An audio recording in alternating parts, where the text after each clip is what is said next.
This is Teachers Talk Radio, and you are listening live.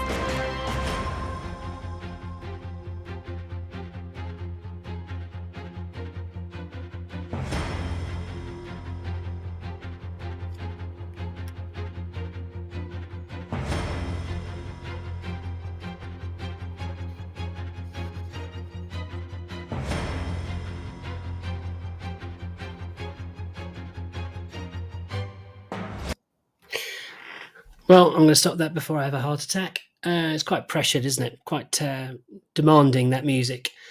So don't panic. We're on the Twilight hour, not the Twiglet hour. Although, it could be Marmite. It could be something that you like or something that you hate. I'm your host for the next 90 minutes, although it might feel like 4 hours or 17 minutes. Stephen Lockyer, Mr. Lockyer online, Monday to Friday. And I'm going to talk to you for, the next hour and a half on a range of things. But my biggest passion is primary teaching. I am primarily a primary teacher. I teach 3 days a week currently, and I've taught in a whole range of different locations and settings for quite a few years now, coming up for 25. And when I tell the children that I'm almost 30, there's more skepticism in their eyes now than there used to be when I was 30, sadly. Anyway, I've got the basis of a show here in my head, and my idea being that I'm going to base it like a Teach Meet. Now, Teach Meets were these brilliant free CPD events that schools used to run all over the place, and it was a great way to socialise and mix with people. And I loved going to Teach Meets. And the great thing about it was that anyone could speak, and they could speak for either 2 minutes or 7 minutes. And what was fantastic about that was that if the person who was speaking wasn't particularly appealing, or the topic wasn't something that floated your boat, you didn't have to worry, because like in 8 minutes time or even 3 minutes time, something different would happen. Now, unfortunately, you do have my dulcet tones for the next 90 minutes.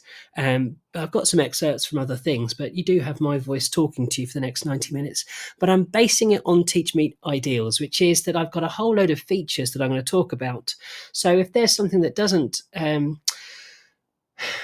get you excited or interested, don't panic, because in another couple of minutes something else will be turning up. I won't be focusing on one thing exclusively for the next 90 minutes.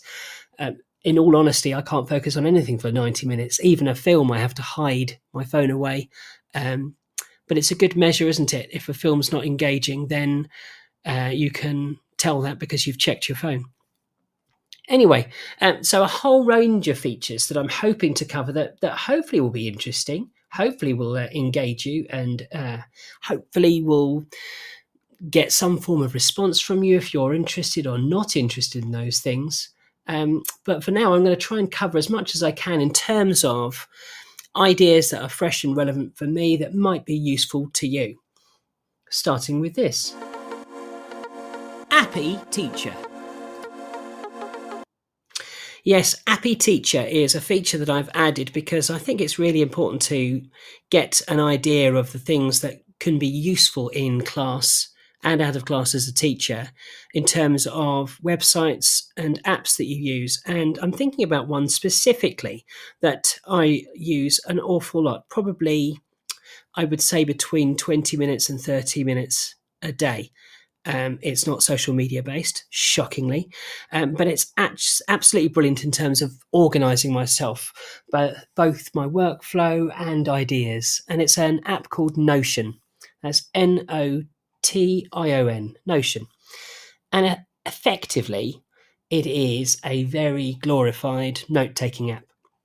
It's really, really functional, really useful app that I use so much in terms of organising myself, because you can add notes to it as pages and you can organise those pages, and those pages can have hyperlinks or graphics. You can put columns in them, and it's very simple. And I think the power of it is that it's got great functionality. It's really, really effective in terms of organising yourself. So if I consider the way that I use Notion, I have several ways that I use it. The first thing is that I use it as a tracker. So I track certain things every day I track my weight, I track how far I've run and how many words I've written every single day. And so I use that as a tracking device. It's really good. You can create a table really quickly. And if you are very clever with Notion, you can use it as a database device. Don't have much use for databases, I'll be honest with you, but it's fantastic to use in that sense, just to keep track of things, because it's really easy to add the data. It syncs seamlessly, so I can update it on my phone in bed, and when I turn on the laptop and open the Notion screen, it appears perfectly perfectly formatted, exactly as I've typed it. Second thing I use it for is for writing. So, as I said, I write every single day. It's a good discipline to have. I'm not saying it's perfect or great writing at all, but I do write every single day. And I find that Notion is fantastic for that.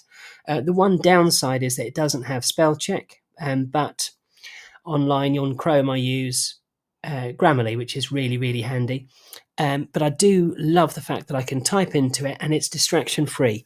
It's a plain white screen and you just type. You've got 2 choices of font. That's it. So you can't fuss around or tinker too much. There is lots under the bonnet. It's incredibly powerful. But in terms of just writing, it's brilliant. It does have other downsides. For example, you can't select a section of text and work out how to do a word count of that. But, it's not perfect. It's not going to be perfect for everyone. What I would say is worth trying it out. Try out Notion and give it a go. I know that lots of teachers use it now. I know Neil Ormond uses it. I know that Tom Rogers uses it. If you use it, let me know, or let me know on Twitter what you use it for. The one thing I would say about it is it's an app that I'd be happy to pay for, but I haven't yet. It does have 1,000 unit limit. And despite using it all the time, I've never got to the point that I've had to pay for it. It's something that I would pay for. If it came to the point where it said, you're going to have to use some funds now to pay a subscription for it, I would absolutely use it and pay for it. But I haven't got there yet. Maybe I'm just very, very efficient. I doubt it somehow. Anyway, that's my recommendation as an appy teacher. It'd be fantastic. I missed out. One key feature is that you can collaborate with it. It's really, really good for collaboration. If I had friends, I'd collaborate with them on it. But you can have a little team, put a team together, and then everyone can contribute to the document. I know that Step Lab, the coaching team, I think they use Notion all the time. Which is a fantastic use, and I'd love to see their user case for it. But it's really, really worthwhile, really worth exploring. So that's Notion. I'd highly recommend it. And now I do have, I've got some things that I've got to play. We've got some new advertisers that I'd like to support. So I've been asked to play the adverts. I appreciate that you're listening to this free, but obviously it needs to be funded. And so we've got some really good sponsors and advertising campaigns with key educational teams as well as new entrepreneurs. So let's give them our support if we can, please. Hey, we've all done it. Rushed to the staff room to make a cup of tea, then taken it back to our classroom, forgotten about it, and then drunk it cold and overbrewed. Well, now don't even have the hassle of going to the staff room. Simply drink Colt. Colt is a cold tea alternative. It's literally cold tea, but without that tangy metallic taste of those cheap beakers that you use at work. Colt. Drink cold tea brewed by us. A little advert there for Colt. Very, very popular in lots of schools now for those, especially those people who enjoy Huel. Colt is it's a canned alternative cold tea. It's a cracking idea, and also environmentally quite sensible because you don't have to hang around the urn at work. Now, I would like to think that I'm quite good in terms of coming up with ideas, and I'd like to talk about that a little bit further and hopefully go through a few thought experiments with you. This could be a disaster, but we'll see how it goes. Copper bottoming. So I've called this feature copper bottoming. I've got no prejudice against intimate parts being made out of metal. Rather, it's based on the character in Robots, Rodney Copperbottom. And he had a motto, see a need, fill a need. And I think that is just brilliant. I loved that. And I have taken that as sort of a motto, because I think that it's absolutely possible to come up with ideas that we should share. And if you look in your classroom and look around your classroom, everything in there has been invented, and has almost certainly been invented by a teacher or someone working in education. They have literally copper bottomed. They have seen a need and filled a need. So I'd like you to consider all the areas in your classroom that need a little bit of work, little bit of support, something that is missing, a gap that is missing, a tool that you would need. And then consider how you could produce it, how you could make it.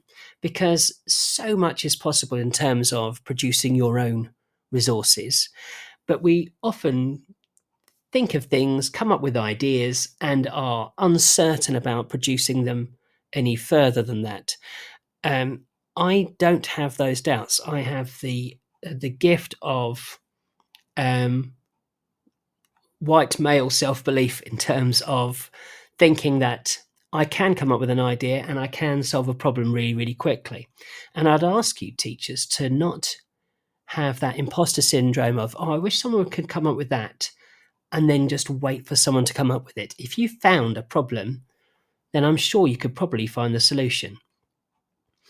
Now, interesting story, the Sims software that lots of you will use for registration, for awkwardly finding out telephone numbers of parents when you have to call them, for bloated ways of getting class lists.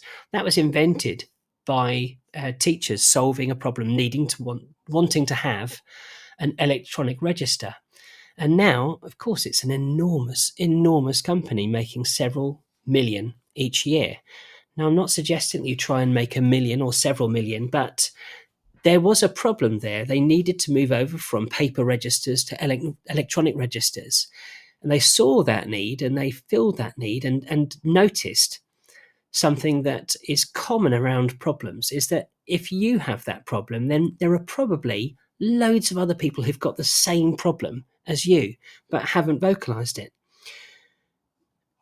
Think about the things that you are trying to solve the whole time in class. There are loads of things that probably need some help and some form of support. And it's highly recommended. I would highly recommend coming up with some solutions, coming up with some ideas, and using that concept that Walt Disney had of Imagineering.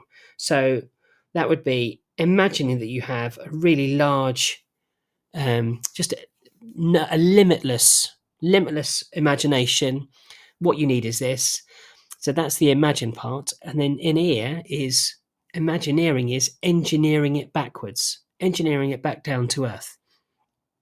So coming up with a solution, and I'm thinking about the problems in classrooms that I've had in the past, and thinking about the things that I've done that would try and avoid those problems.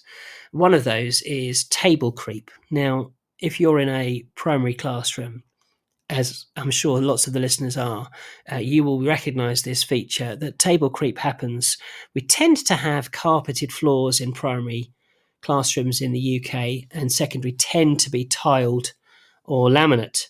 As far as I'm aware, I could be wrong.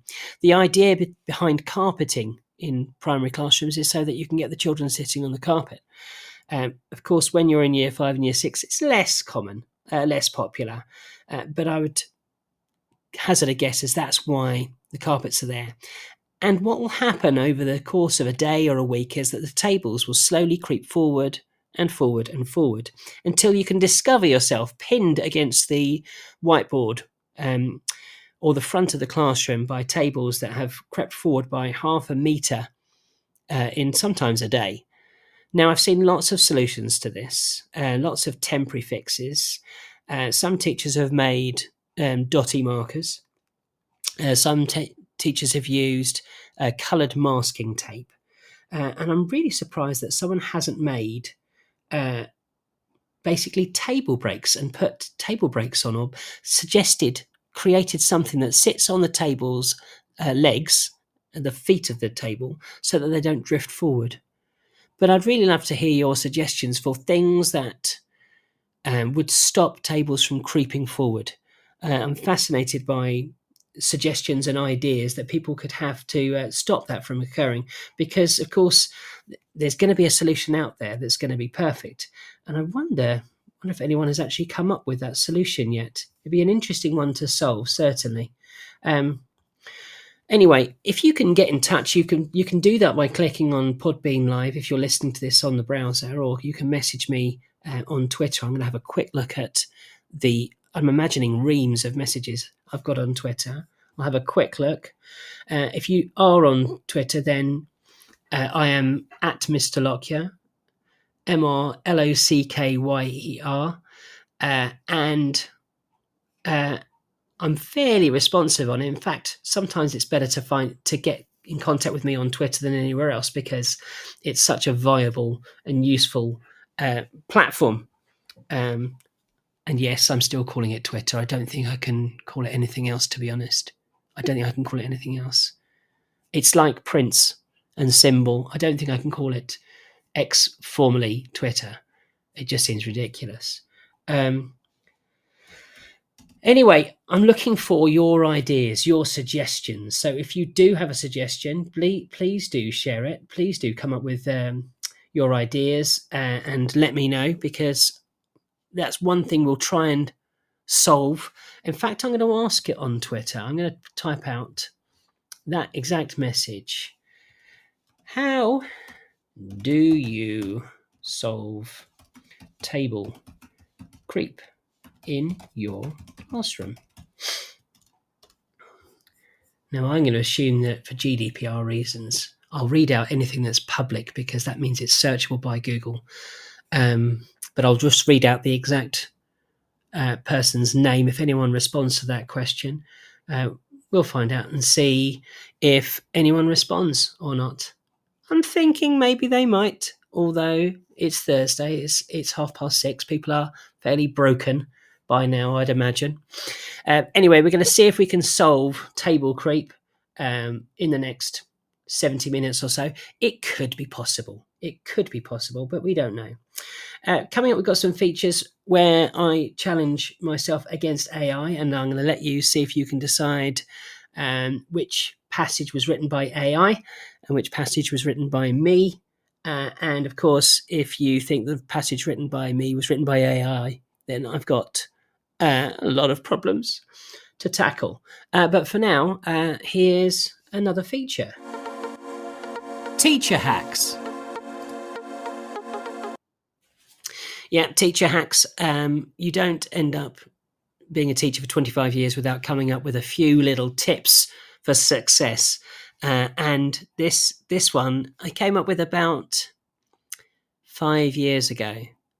And it was one of those ones that made me think, why did I not do that 20 years ago, or 25 years ago even? And it is the +1 book.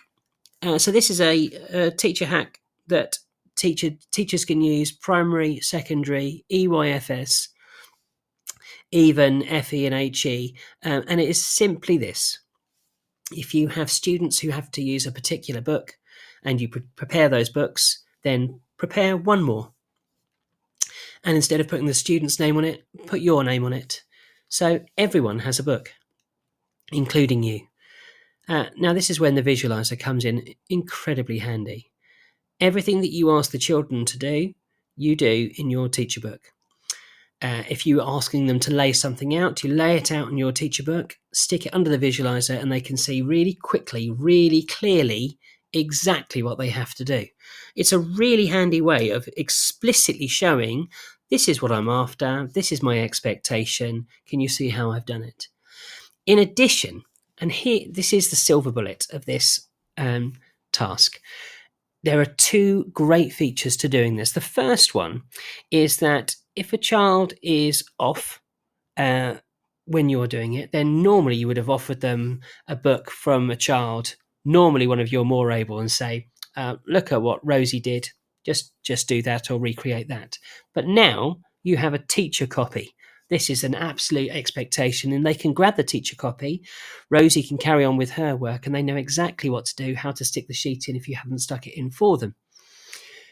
The other great thing, and this is when it really, really pays off is year 2 of the same year group. You can absolutely use that book as an example to your class and say, this is what we're doing this year. It also prompts you and reminds you of the things that you did, and maybe you want to riff off that. I have found, especially in the humanities, especially in things like art and design and technology, geography, and to a lesser extent history, that my +1 book has been so useful in terms of drawing on what I did in the past and showing a high expectation for the children in the current classroom. As I said, it costs next to nothing because you can just use an exercise book. It's the same exercise book as the other children are using in class, but is absolutely fantastic in terms of looking at their ideas and the way that you want to present something, but really, really efficiently.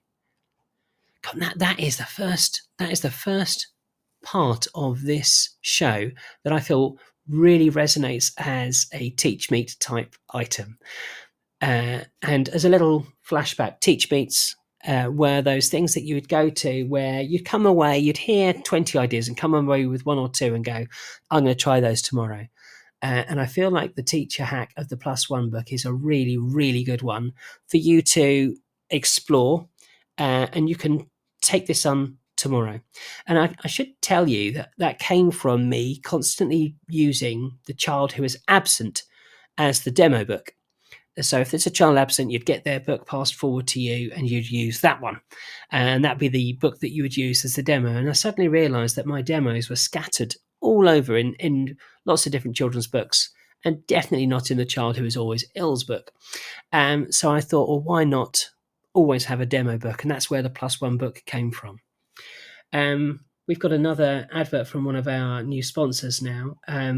It's a fantastic idea. I haven't tried it yet, so I can't endorse it completely. But this is from the team at Food Fling.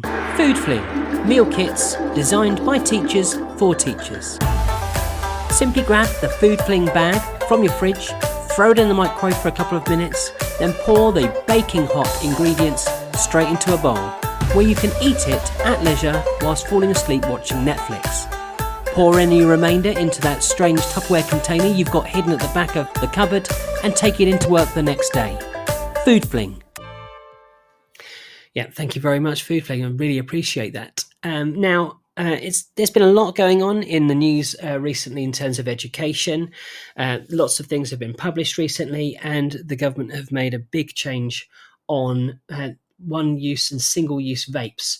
And the team at Teach Talk Radio have produced a news broadcast here that I'm going to play for you now.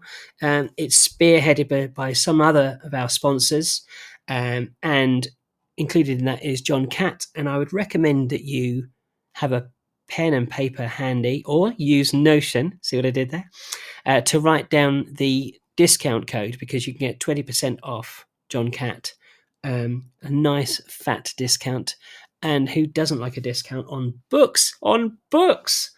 Anyway, here is the news for this week. This show is brought to you in partnership with John Catt Educational, publishing professional development books and resources to support great teaching and learning in schools around the world. Have you checked out their latest releases?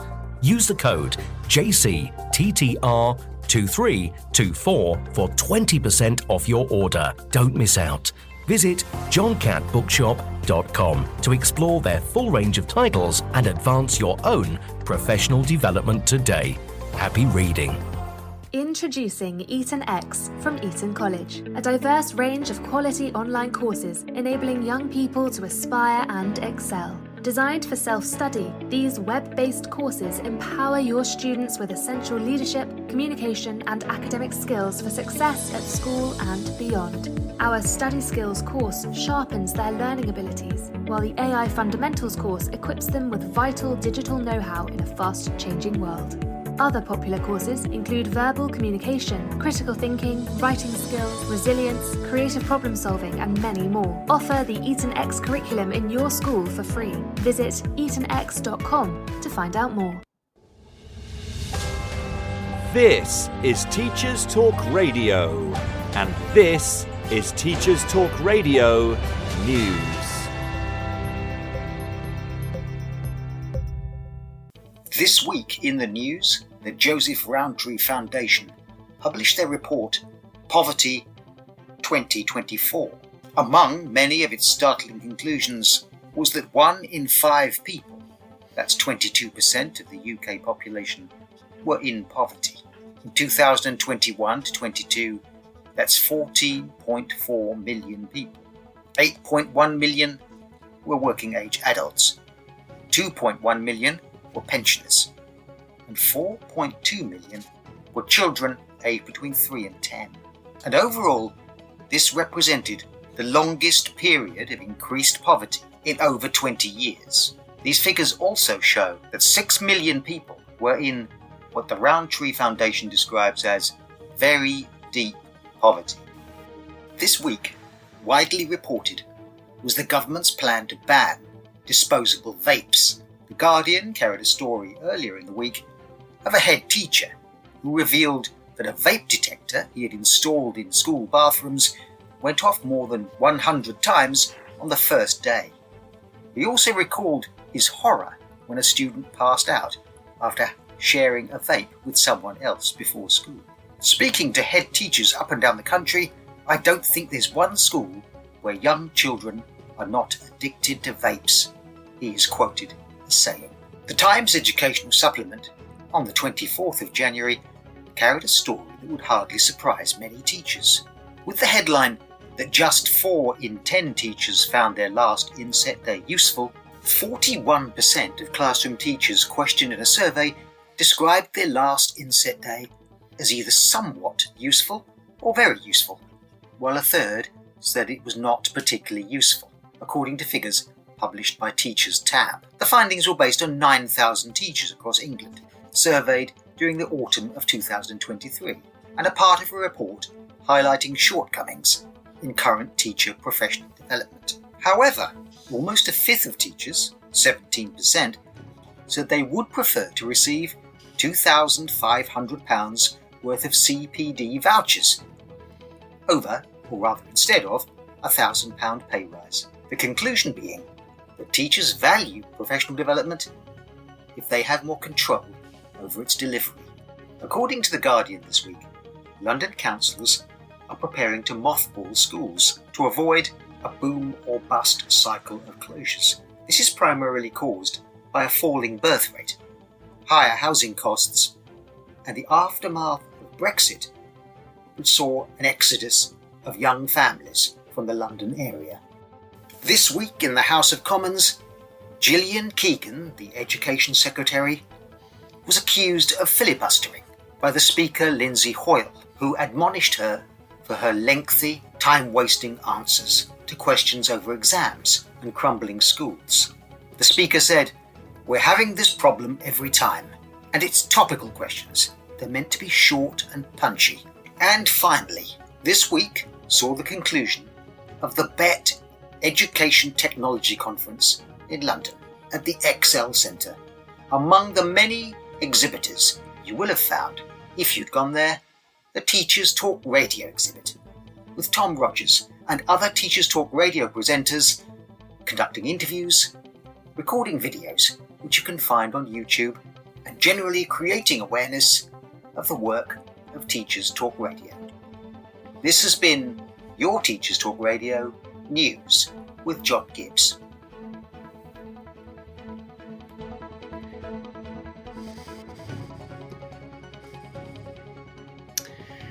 Well, there's the news there, and I'd like to be the front of the queue to just give a really big pat on the back to Gillian Keegan, because she's incredibly hardworking, and I don't think we say well done enough to her about how hardworking she is. It's very easy to be glib about it, and I'm not being glib about it. I think that, we are hardworking as well as teachers, and I'd imagine Gillian Keegan would be the same. I'd imagine she's there marking at night, preparing briefings, just like we're preparing lessons. I'd imagine that she cares deeply for her constituents the way that we care deeply for our pupils. I'd imagine she reads around her subject in order to improve herself and her presentation. I'd imagine that she works hard to maintain a really professional, steely control, because she is a representative for the public, and I think it's a public front-facing position, and she's incredibly hardworking. So, thank you, Gillian Keegan, for your hard work. And I'm sorry that we don't say it enough. In all honesty, So thanks, Jill, as I like to, or Jilly. Sometimes I call her as well when we're texting. When we do text, I know that she definitely doesn't vape, and it seems like the government are finally clamping down on single-use vapes. I know that from my own children's experience. They said that walking into their senior school toilets is like walking into stars in their eyes, because it is so thick with the smell of vapes and smoke. And especially the alcohol poppy nature of vapes. I mean, let's face it, they are designed for children. They've been designed to be attractive to children. And it's kind of worrying, and I'm speaking as an ex-vaper myself, just how much of a gimmick they've been designed by to make them look like highlighters. I'd imagine that some students do hide them in their pencil cases because they look so much like highlighters. And it's not being quick enough to ban them. I don't understand why we still have paper straws for our McDonald's milkshake, which, let's face it, only lasts roughly half a medium. You need 2 paper straws, and yet vapes are plastic and used once and disposable. It makes no sense to me. So, just even from an ecological point of view, I'm 100% behind banning vaping. Single-use vapes especially. I think it's really, really important. Now, on to another feature. In the Dock. I appreciate listening back to that it does sound like I said in the dark, but I'm talking about in the dock. So secondary colleagues might talk about retrieval practice, or having the children in rows, or seating plans, or whether phones should be used in class. In primary, we don't have seating plans. Everyone tends to stay in the same seat because we have them all day, every day. We have solved the whole do they use phones, do they not use phones situation with one fell swoop. We just say no phones. Weirdly, it works fine for primary. I'm not sure why secondary are having such a paddy about it all the time. I'm not sure.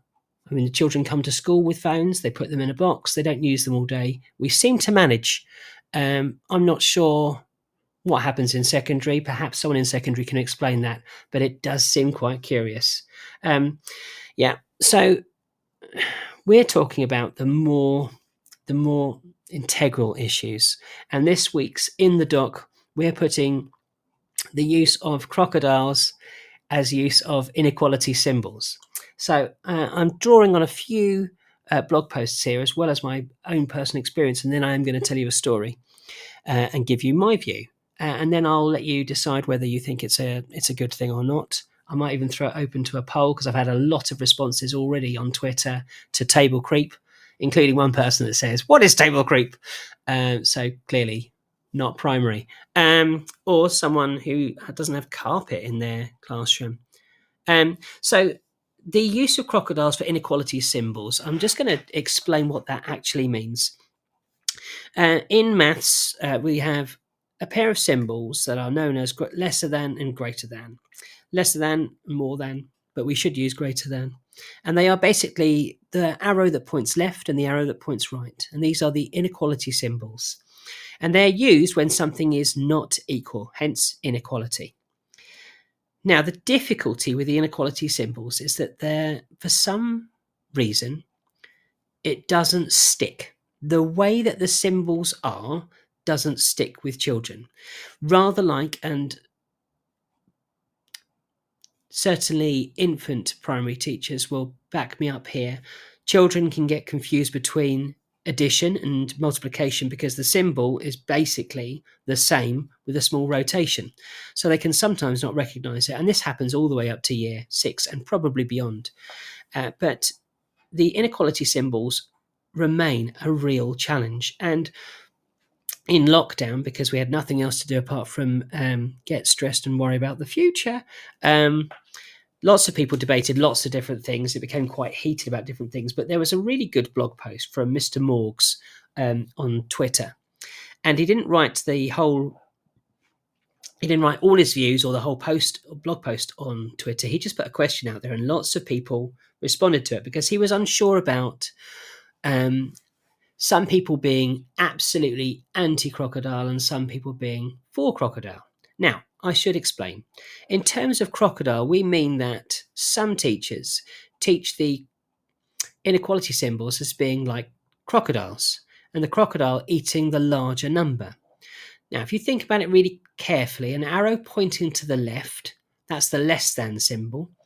If you imagine a number 2 and then the less than symbol and then the number 3, then the crocodile is eating the larger number. So the mouth is open. Seems really, really simple. Likewise, if it's 3 greater than symbol 2, the crocodile's mouth is open facing left, so it's a right facing arrow, because 3 is the larger number. Now, to me, crocodiles seem to work. I'm quite happy with a hook. I'm quite happy to explain the titles and the meaning behind it. And what I will do in my classes, I will try and offer a whole range of ways for a child to try and remember something.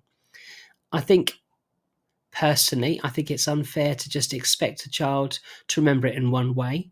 I will offer a whole range of ways and see if something sticks there. I will offer a range of hooks, see what really sinks in and is something that can be retrieved quite easily. So I'm fine with using crocodiles. But Mr. Morgs asked online, and this is December the 1st, 2020, he said, I don't see the issue with teaching the inequality signs as crocodile mouths. As long as it is clear where the bigger value is placed, why does it matter that they refer to as a hungry crocodile? Now, I think he's making a fair point, and I'm not going to judge the fact that he uses an Android phone for that. But he does ask why there's a problem, and lots of people responded lots of different ways. One person put, it's a trick, it's no measure of understanding.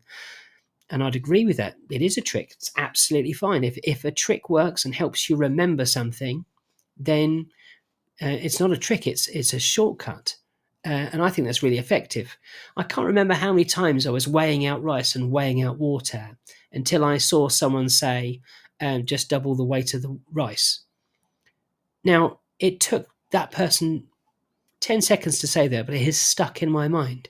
And yet I've been weighing rice and measuring out water and so forth for so many different years, trying to use so many different techniques and measuring that in different ways. And then someone said it's just twice the amount of weight of water for rice. It stuck in my mind. Another person responded to Mr. Morgs saying, it doesn't make sense. Why is croc eating numbers? Why does it eat the bigger one? Why not both? Fair point, but a lot of stuff we do doesn't make sense. I mean, our job many times does not make sense. I can't think of another job where you refer to a person formally as Mr. or Mrs. Like, even my doctor uses his first name.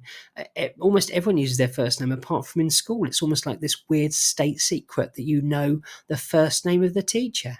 It's kind of bizarre, isn't it? When you take a step back and think about it, it's kind of bizarre. It doesn't matter that the croc's eating numbers. We do weirder things than that. Once a year, we dress up as book characters, and it's perfectly normal. I've had to exclude a child once dressed as a pirate. That's not normal. Lots of things that we do in life aren't normal. And I don't think we should worry about the fact that crocodiles are eating numbers. There's a book about talking crayons, for example. If it's a vivid image, you're more likely to recall it in your long-term memory than if it's something quite bland. So I kind of like the idea that the crocodile will stay in their memories. We're coming back to that. This is slightly longer than a Teach Meet I'll give you that. I didn't realise how passionate I was about it. Another person has put, why not teach the symbol for what it means, though? Why use a metaphor when one isn't needed? Why do it? They aren't crocodiles, are they? It's the same point as before. I've got a little phrase that I do in my head for when I'm screwing or unscrewing a screw with a screwdriver. How many times can I say the word screw? It's loosey lefty, righty tighty, which means if you want to make it looser, you turn left, and if you want to make the screw tighter, you turn right. Now, you could go anti-clockwise to loosen the screw and clockwise to tighten the screw, but loosey lefty, righty tighty works really, really well. And I say it to myself in my head almost every time. I don't know why. I probably know it now without having to say it, but it's stuck in my head. It's a hook. Now, that's a really good blog post, and in the show notes, I will link to it. But there was a further blog post written in March last year by Colin Foster. And Colin Foster doesn't muck around. His blog is called Colin Foster's Mathematics Education Blog. It feels very much like an Amazon product description, doesn't it? We know what it's about, who wrote it, what it's for. And he came up with a little thought experiment about changing the inequality symbol. So turning the equality symbol equals so that the lines are going from bottom to top. And then you could show greater than and less than with a thinner left line and a longer right line. Hard to explain over radio, but if you look up Colin Foster's Mathematics Education blog on crocodiles and inequality signs, he writes about it really, really clearly and comes up with 3 thought questions that I'm going to read them to you. First one is, when is zoomorphizing mathematical symbols okay and when is it not? When are informal names for symbols okay and when should they be avoided? And is it ever worth introducing made-up informal versions of symbols with learners? Can they be a useful stepping stone towards formal symbols, or are they just extra things that learners will have to unlearn later? When I asked about this on Twitter, formerly X, people really didn't like bus stops as well as the symbol for short or long division. And someone got very, very angry about chips and peas, which is base 10 sticks and ones as being chips and peas. I don't have a beef with it. I don't have a beef with using crocodiles. Like I said before, if it creates a hook, then it's a fantastic thing to have. So 2 things to leave you with on this one. Firstly, the thing that I found most useful in my class is to actually make one. And you can make this very simply by getting 2 strips of paper, laminating them, obviously. We're in primary, we laminate everything. And making a small hole in the middle of them, the centre of each of these long rectangles, and putting split pins in them and putting that on itself a laminated sheet so that it makes an equal sign. And then you can show really clearly by pulling together the 2 ends, a less than symbol, and pulling together the 2 right ends, the greater than symbol. So you can show that it starts off with the equality symbol, which a lot of children think means and the answer is, rather than is the same as or is equal to. But it shows that you can make variations upon a theme there. And the other thing I'd like to do is share the story that I tell my children when they're struggling with this. And I use a conservative methodology, which is to start off with an element of truth and then fabricate wildly to the intended destination. And it was an article I read once about an island, and I think it's called Pig Island, although I could be completely wrong about the name there. But it's an island which is inhabited by pigs. And it doesn't matter that crocodiles don't swim in the sea, and it doesn't matter that there are 2 islands equidistant from each other which are inhabited by pigs. But I tell the children, and I draw very visually, 2 islands as great big humps and water in between, and say to the children that every day the pigs on this island, because it's uninhabited, they've got no real threats. They love sunbathing because they've got a lot of skin. They put the sun cream on and they love sunbathing. And sometimes their friends come with them and they lie on the beaches.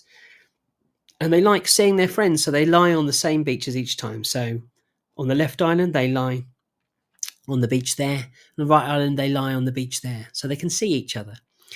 And yet every day there are crocodiles in the waters, and the crocodiles will attempt to capture as many of the pigs as possible.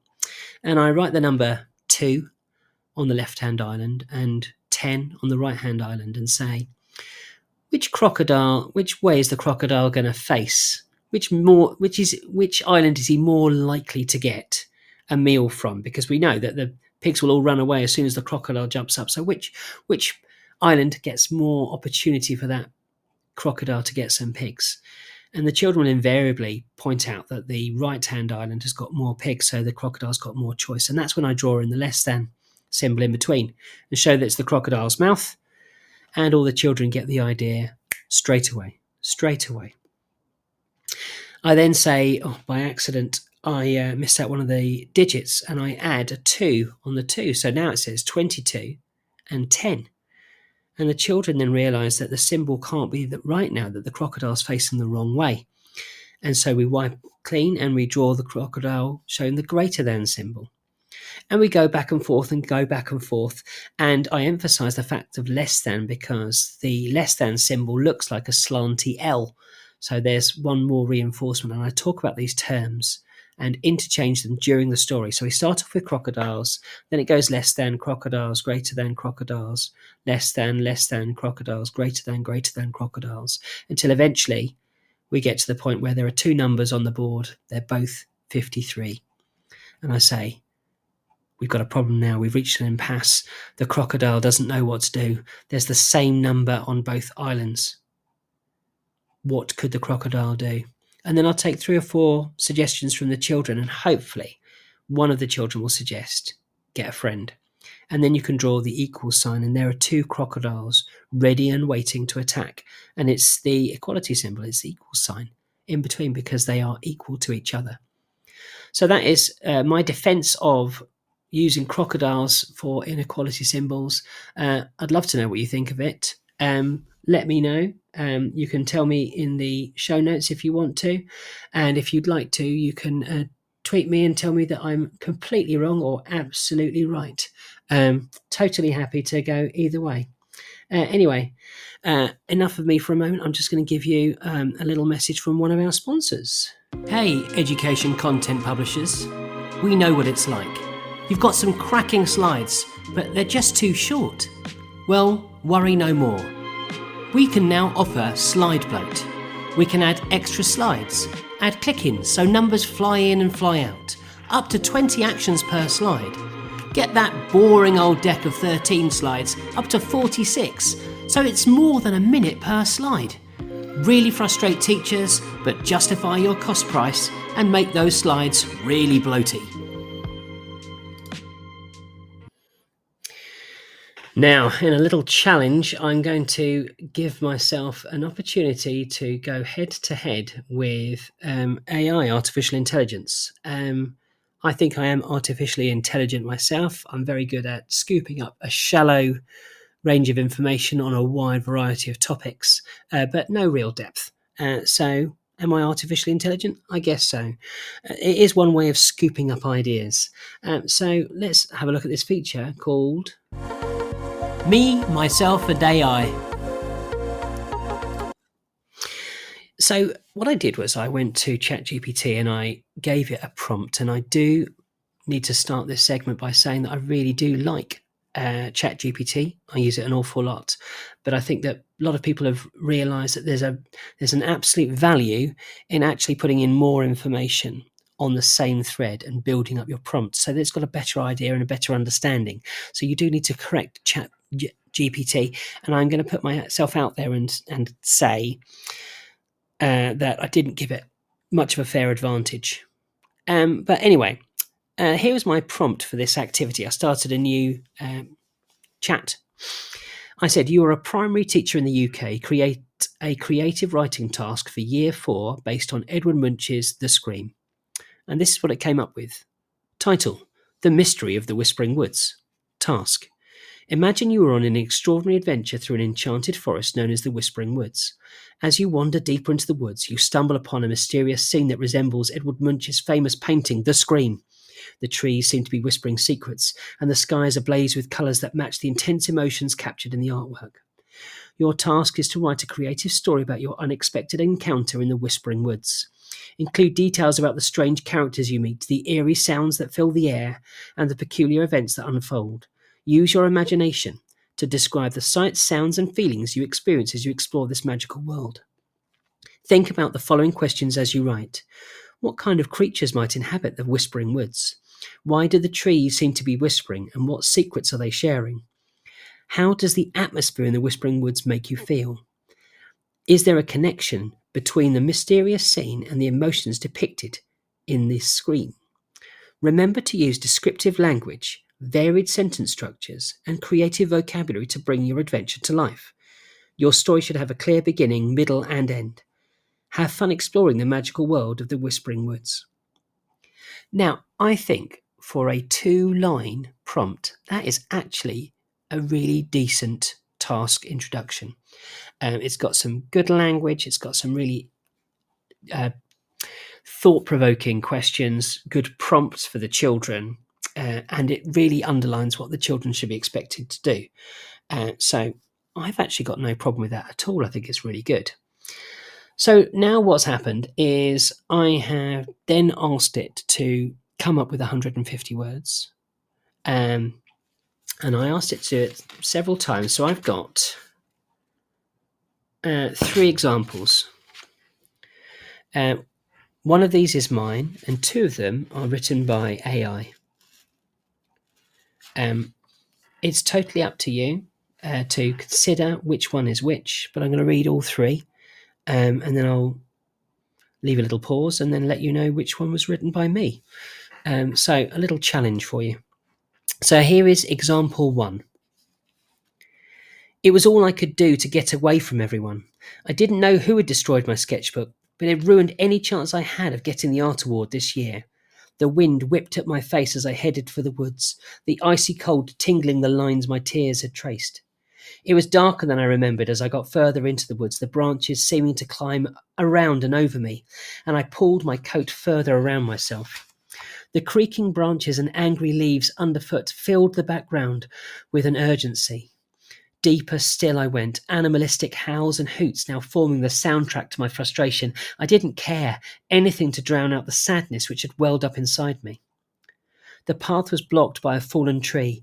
As I clambered over it, a scream came from the right of me. I squinted through the moonlit woodland and could see something. Was it a face? It certainly looked like one. "I'm not afraid of you," I shouted at it. I looked up to the sky. "I'm not afraid of anything." The scream grew closer. Okay, here's example 2. In the heart of the Whispering Woods, where old trees share stories with the wind, I found a strange scene that reminded me of a mysterious painting. The air felt weird, and the sky had bright colours like the emotions in the painting. Unusual creatures with shining eyes and wings gathered around a magical pool.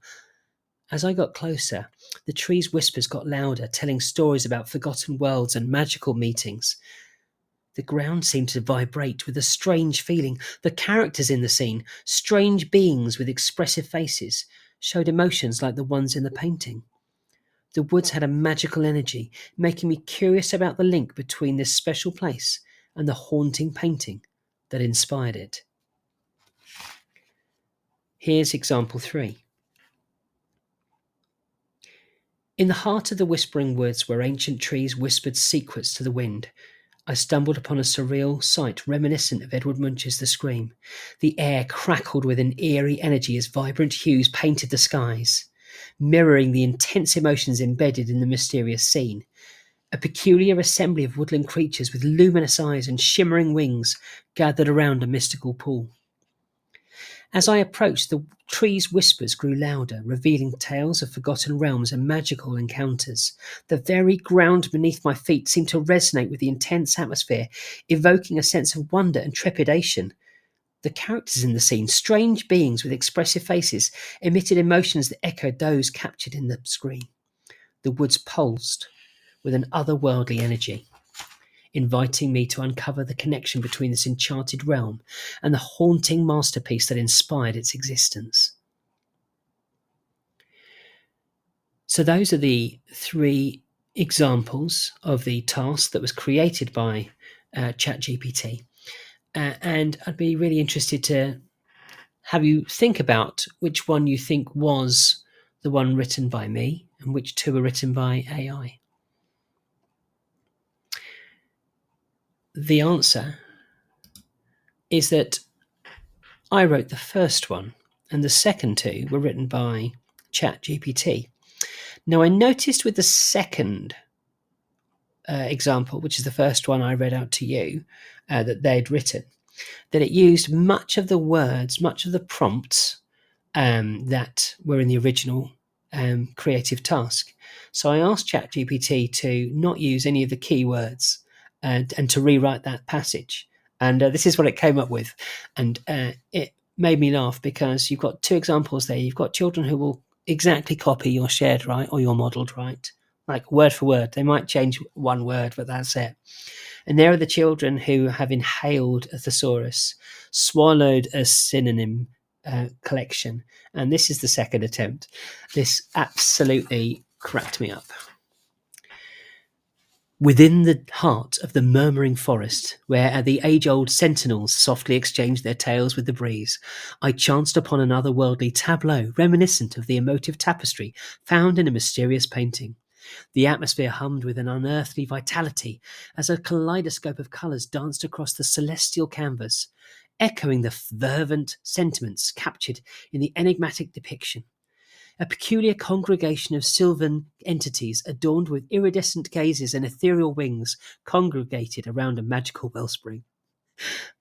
As I drew near, the arboreal confidences crescendoed, unravelling narratives of bygone dimensions and fantastical rendezvous. The very earth beneath reverberated with the palpable ambience, invoking both awe and apprehension. The denizens of this extraordinary scene, curious entities with visages that spoke volumes, emanated emotions akin to the spectral tableau that had inspired this enchanted realm. The woods pulsed with an arcane energy, beckoning me to unveil the nexus between this mystic domain and the haunting masterpiece that birthed its existence. Now, I can promise you that almost every single primary school teacher has read a piece of writing like that, where the child has been told to level up their writing, improve their dialogue and language, and they have just gone, okay, I'm not going to use the same word ever again. And it's brilliant. I absolutely love it. Made me laugh. Thanks, ChatGPT. A lot of credit to you. Now, look at that. I am slightly behind on my schedule, and I've got to apologise to one of our sponsors. So I'm just going to play one of our sponsor adverts. How do you get parents off the WhatsApp groups and onto your school messaging service? Use Zing Purple. We know that you like to dumb down your messaging to parents, so we just use emojis. Use Zing Purple. When dumbing down couldn't get any worse. Seems like a really good app. So I've just had a quick look at the app. It's really, really clever. Basically, you can speak to parents, send messages to them, but it's all done in emojis. We know that parents are incredibly busy. We know that they don't have chance to read actual words.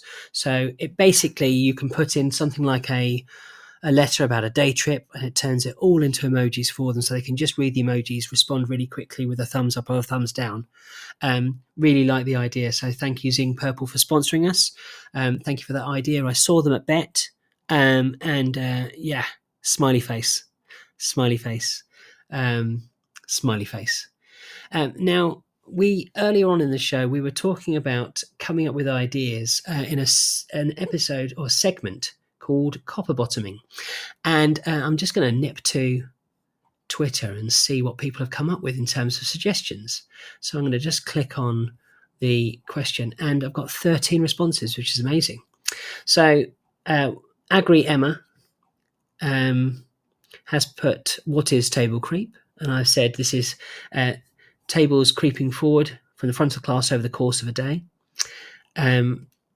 And they've said about students chancing there are moving seats, which is possible. Me on the Hill has put, I think it's impossible unless you get the children to line them up again at lunchtime and at the end of the day.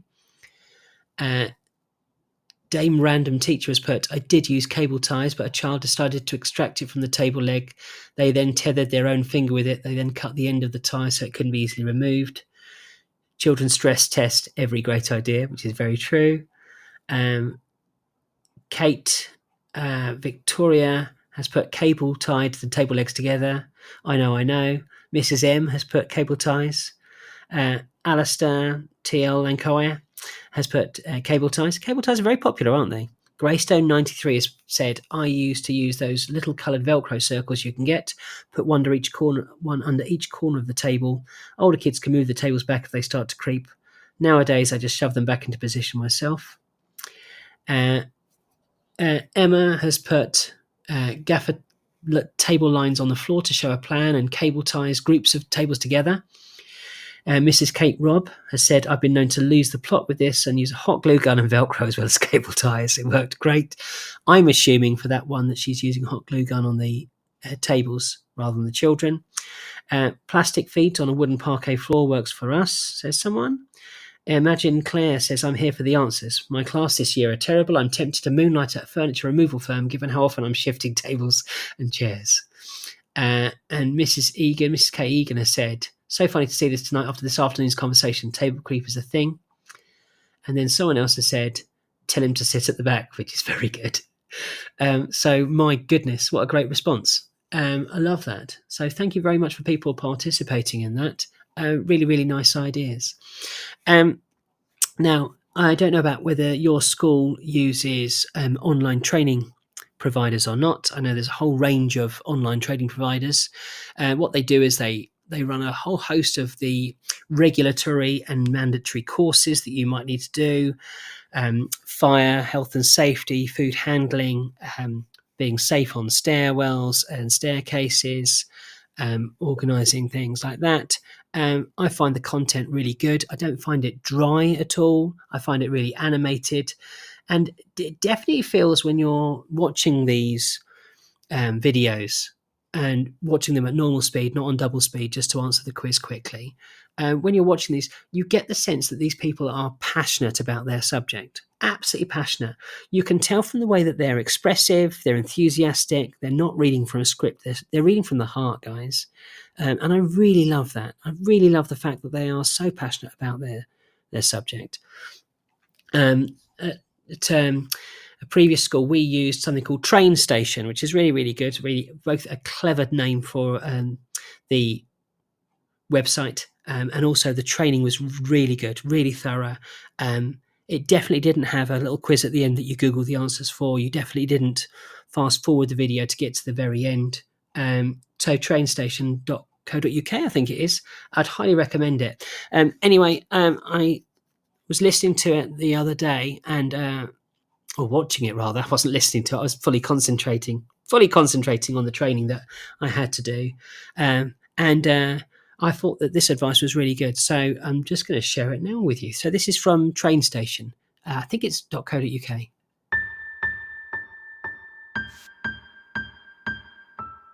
Unit 3. Attaching items to classroom walls. There are, generally speaking, 3 or 4 types of attachment or fixment that you can use to enable your display to stay up, whether permanently or temporarily. You can use drawing pins, map pins, blue tack, or staples. I would advise for a permanent display to use staples. However, blue tack is an option that you can use for temporary displays. The choice between drawing pins and map pins may be a challenge for some people. However, map pins, when they fall on the ground, are quite secure in terms of treading on them, whereas Conventional drawing pins will tend to stand pin upright and either embed in the heel of your shoe or be used for pranks by pupils. Therefore, we would advise you to use map pins where possible.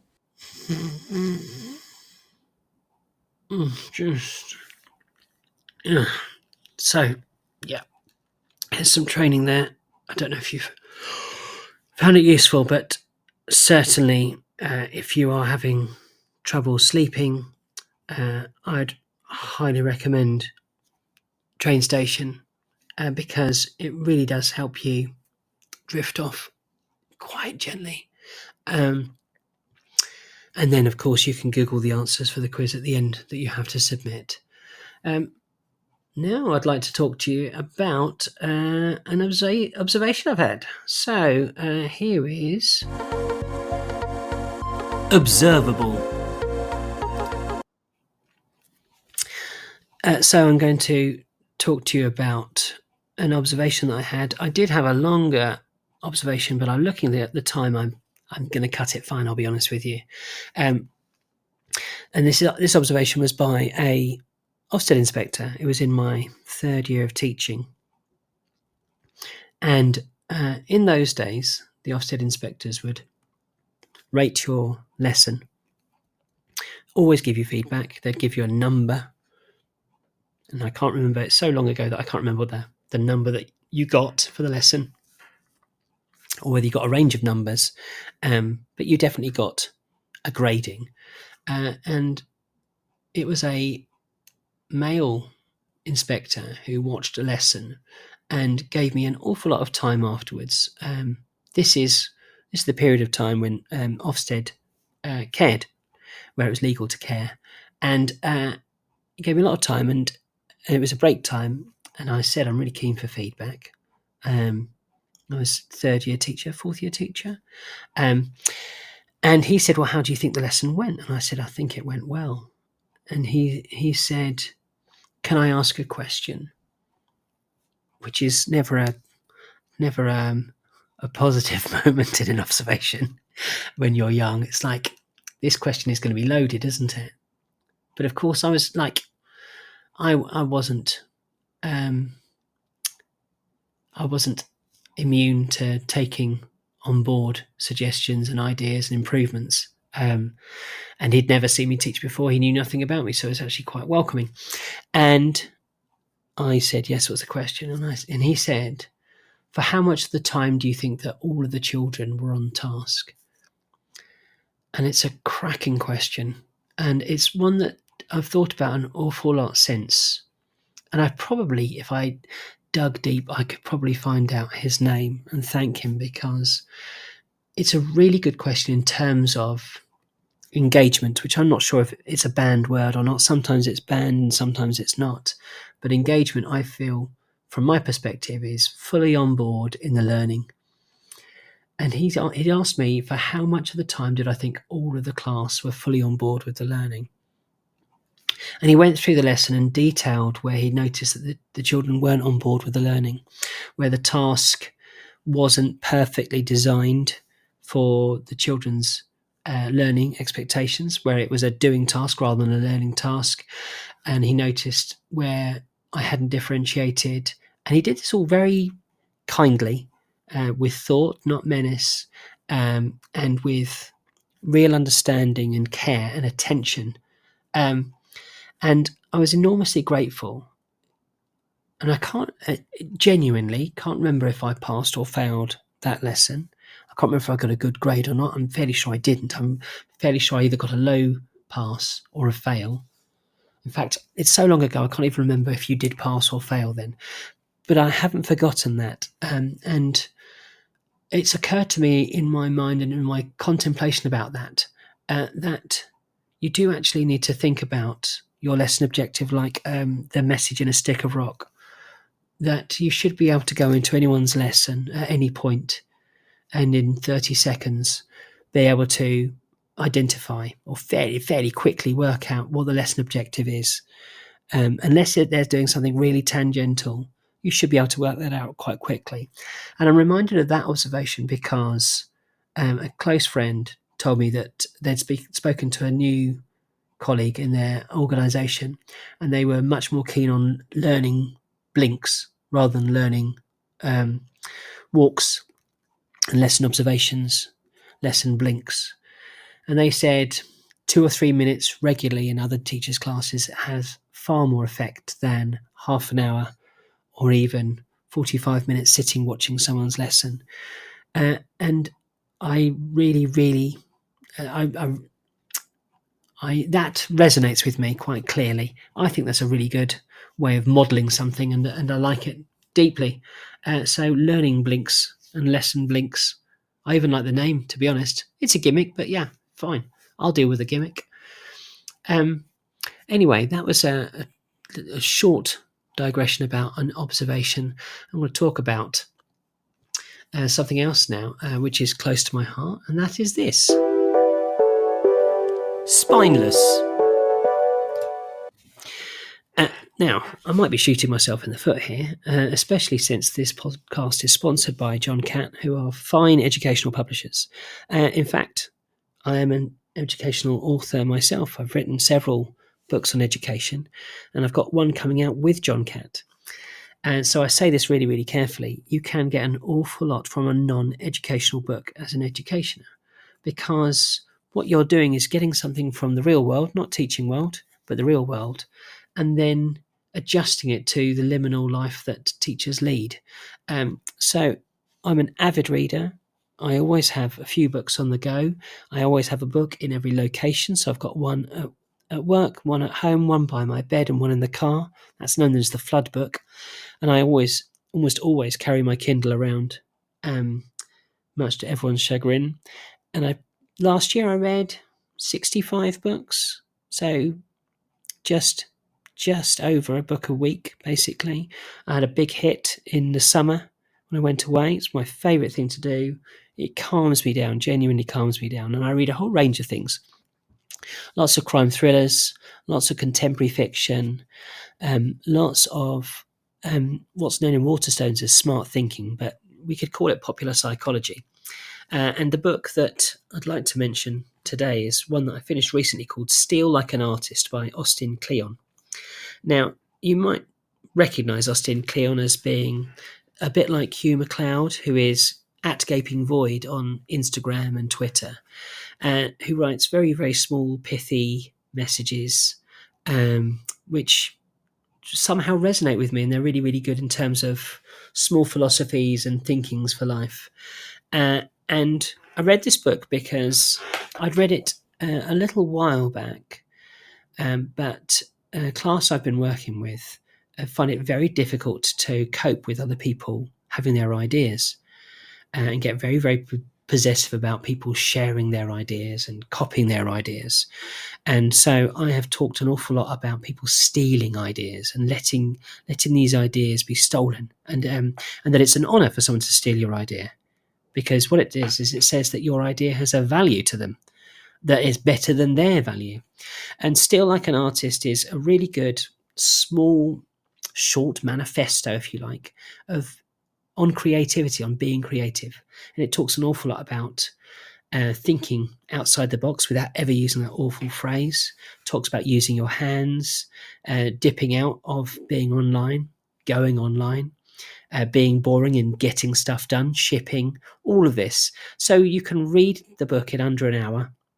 Really, really quick, easy read, and yet it's a really good read that will stay with you. I've got some highlights, and these are some quotes on stealing. And here's the first one. This is Gary Panter, so this is a cartoonist, and it says, "If you have one person you're influenced by, everyone will say you're the next whoever. But if you rip off 100 people, everyone will say you're so original." And that really resonated with me in terms of, if you are a teacher wanting to improve, then the best thing you can do is go around and see the experts in different things. If you're not strong on questioning, go and find the person who's a great questioner. If you're not great on displays, put up a display with the person who's a real artist. Go around and cherry pick at your school and beyond of the real talent, because that is the best way of improving. Honestly, it's the absolute best way of improving. And you can absolutely become someone who is your own true character, rather than trying to become a replica of a teacher that you really admire and like. Really important to do that. I really like that concept. Here's another one that he's put. This is Conan O'Brien. It is our failure to become our perceived ideal that ultimately defines us and makes us unique. And this resonated in terms of the fact that I've had quite a few students over the years, and I teach in a very unusual way. I don't think it's particularly conventional. I don't think it's particularly effective for someone else to recreate. And yet when you have a student, what they'll try and do is they'll look at the way you teach and go, okay, this is the model for how I teach. So I'll just try and impersonate. And you shouldn't impersonate. You shouldn't imitate. You should take from, cherry pick, and refine yourself. And look at the things that you can't do, that you're observing the person who you want to be like can do. And look at the way that things that you can't do, and think about how you could do them, not like them. And by doing so, you become a better teacher yourself, because you're really refining your practice. You're thinking, this is something I'm not strong on. I've tried that method. That doesn't work. I need to problem solve this. I need to work out how I can do it. And it's like everything. You have to try lots of different techniques before you find the thing that works for you. And I think that's really, really good. It is our failure to become our perceived ideal that ultimately defines us and makes us unique. And here's the last quote that I really liked. And this is actually from Austin Kleon himself. It says, creativity isn't just the things we choose to put in, it's the things we choose to leave out. And this resonates deeply in terms of a concept that I had a few years ago and I regularly try out, and that is a learning lent. And that is, can I teach this without the whiteboard? Can I teach this without making a single photocopy? Can I teach this without the internet? Can I teach this without using a video? And I think this resonates especially with really tough stuff to teach. So, for example, if you're teaching Buddhism in primary RE, there's some really challenging concepts there. And it's really easy to stick on a video and hope that the children take that in and absorb it. It's much more challenging for you to consider teaching a tough topic without a video and thinking, well, okay, I'm not going to use the video. So how can I make sure that this information gets across? And there, in that moment, what you're actually doing is planning. You're really thinking carefully about how you can impart information that maybe you've even just then learnt into the children's long-term memory. And it's really challenging. But we went into teaching because it's challenging. We could probably earn more money working in Lidl, but we choose not to. Why? Because we like working with young people and actually thinking, using our brains, rather than stacking shelves. I'm not disputing that what they do is useful and worthy and should be celebrated, but we chose teaching in the same way that they chose to work at Lidl. We chose because we wanted that mental acuity and we wanted to stimulate ourselves with challenge. And so do try that. I'll read that quote again. Creativity isn't just the things we choose to put in, it's the things we choose to leave out. So perhaps tomorrow you can not use the internet for one lesson, or not use a video that you might have normally used, or not used PowerPoint, for example.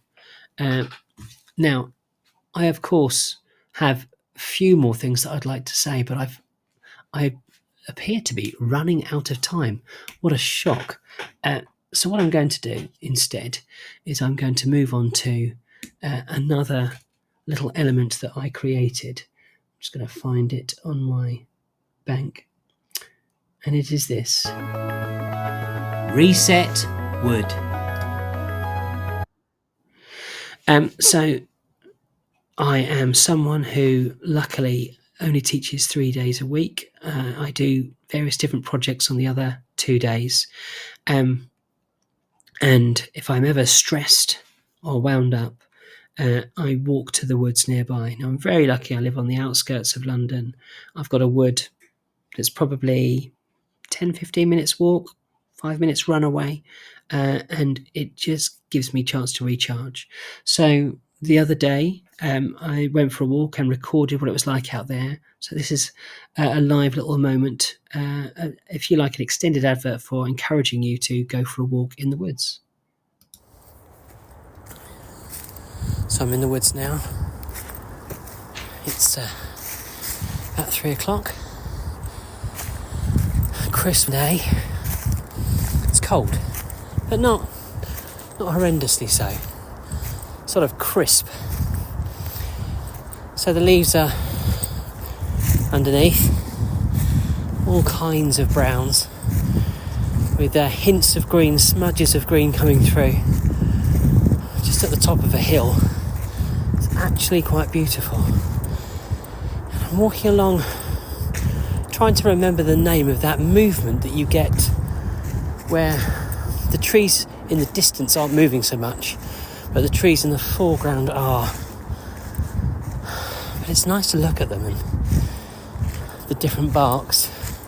Lots of silver birch, which of course leaps out because it's that mottled white and grey and green, which I love so much.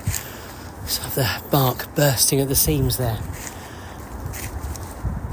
The colouring. I can see the light just shining on one side of the bark.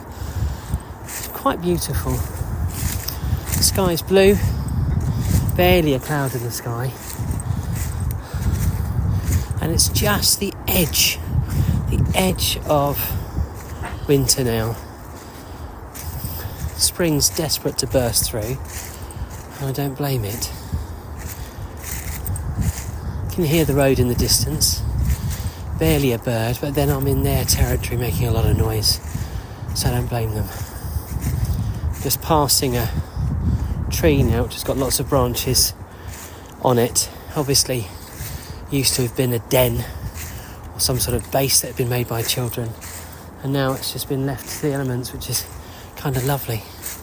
I wonder if there are any animals who take shelter in there. I can just about hear the birds.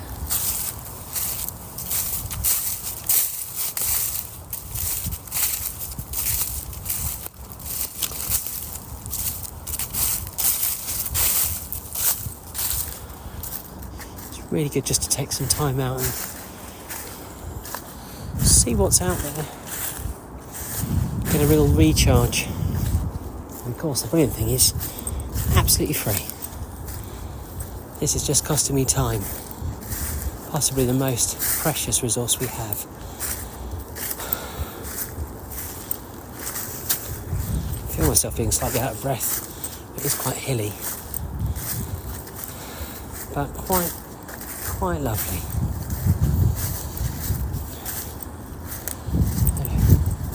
Little exercise for you if you're at home.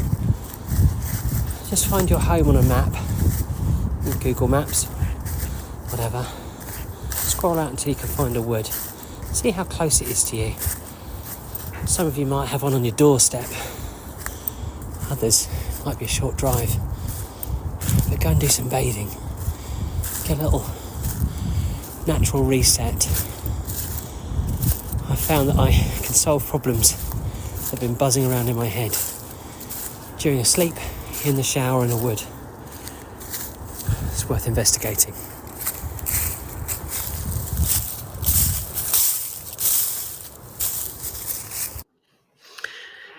I should clarify 2 things there. I don't sleep or shower in the wood. And secondly, I can't believe how out of breath I sound. I genuinely am fitter than I sound there. I sound like someone who that was their last recording before they collapsed of some sort of lung injury. I can only apologise. I didn't realise how puffy I was. So I'm going to borrow someone else's lungs next time I do that walk. I'm hoping I'm not too puffy today for you. Now, we're coming up to nearly the end of the show, so I'm just going to play our sponsor adverts just one last time. So many thanks to our sponsors. This show is brought to you in partnership with John Catt Educational, publishing professional development books and resources to support great teaching and learning in schools around the world. Have you checked out their latest releases? Use the code JCTTR2324 for 20% off your order. Don't miss out. Visit johncattbookshop.com to explore their full range of titles and advance your own professional development today. Happy reading. Introducing Eton X from Eton College, a diverse range of quality online courses enabling young people to aspire and excel. Designed for self-study, these web-based courses empower your students with essential leadership, communication, and academic skills for success at school and beyond. Our Study Skills course sharpens their learning abilities, while the AI Fundamentals course equips them with vital digital know-how in a fast-changing world. Other popular courses include verbal communication, critical thinking, writing skills, resilience, creative problem solving, and many more. Offer the Eton X curriculum in your school for free. Visit etonx.com to find out more. Hey, education content publishers. We know what it's like. You've got some cracking slides, but they're just too short. Well, worry no more. We can now offer slide bloat. We can add extra slides, add click-ins so numbers fly in and fly out, up to 20 actions per slide. Get that boring old deck of 13 slides up to 46, so it's more than a minute per slide. Really frustrate teachers, but justify your cost price and make those slides really bloaty. So 3 messages there. Thank you to our sponsors. So if you are, again, very keen on reading educational books, then John Catt is a brilliant publisher, and you get a big fat 20% off buying those books by using that code. And of course, it does support the Teacher Talk Radio podcasts and show service. So I really would encourage you to do that if you can. The other mention there is, of course, Deck Bloat and Slide Bloat. Fantastic service that really fills up. And it's especially, I think it's educational companies. They use Slide Bloat an awful lot. If you just want to be able to teach one thing really effectively, you might have that on one slide, but Slide Bloat manages to make that one slide become 7 slides, drawing it out with visuals and graphics, things being revealed, things flying in and out that make it really awkward to teach and really hamper your flow and delivery as a teacher. So if you're a big fan of slide decks being far, far larger than they need to be, with far more features than they need to have, akin to asking a Year 5 child to create some slides for you on their hobby, then do check out Slide Bloat. They're really, really good at what they do. Fantastic. They definitely certainly put a little twinkle in my eye. So it's coming up for 90 minutes, finishing off. I've covered lots that I would like to have spoken about. I've missed a few things. I really would appreciate the feedback. If there were things that you liked, if there was things that you wanted me to talk more on or less than. In line with Teach Me, there is some food left over. So if you'd like to go over to the tables, you feel free to take some bits with you. There's also a few freebies that we had in the raffle that you're more than welcome to take. And then we'll probably head to the pub afterwards, and you might do some mild flirting with that girl who teaches economics at the school that you've just been to. Really, really appreciated your time listening to this broadcast. I hope it's been of use. I hope that you've not become too bored. And I'm frankly astounded that you've stayed with me to the end. Finally, I'd like to say a big thank you to a big influence of mine in terms of this sort of broadcast, which is Adam Buxton. And there was a confession on Festhole on Twitter, and it said the last person that told them that they loved them was Adam Buxton at the end of his podcast. And I'd like to continue that tradition. So I'm going to say, I love you. Goodbye. You've been listening to Teachers Talk Radio. Tune in live and listen back at ttradio.org. We look forward to hearing from you next time on Teachers Talk Radio.